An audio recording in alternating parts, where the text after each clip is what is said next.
Akibat kabel listrik terkelupas, Rumah Sakit Valentine nyaris terbakar.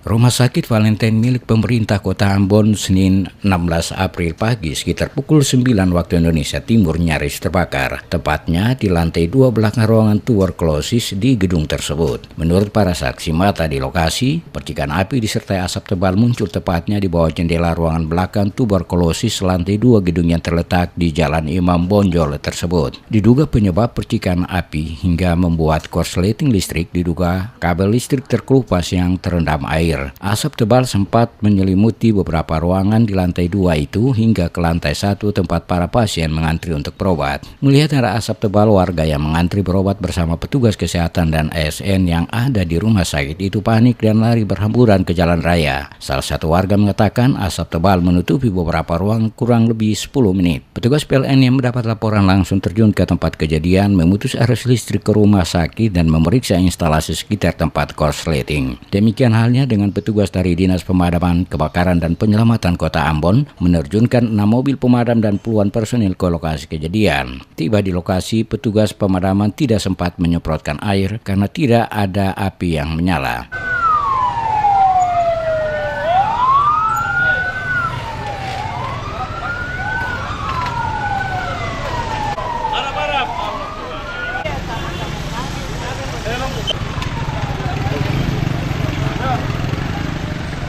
Akibat kejadian tersebut, arus lalu lintas di Jalan Imam Bonjol menjadi macet. Arus kendaraan yang melintasi jalan tersebut sempat tertahan dan dialihkan. Kerumunan warga juga makin memperparah kemacetan di kawasan itu. Sejumlah wartawan yang mencoba mengkonfirmasi beberapa pegawai di Rumah Sakit Valentine, bahkan warga yang melihat kejadian itu enggan untuk berkomentar. Sedangkan Kepala Dinas Kesehatan Kota Ambon yang ingin dikonfirmasi tidak berada di tempat karena sedang mengikuti kegiatan dinas.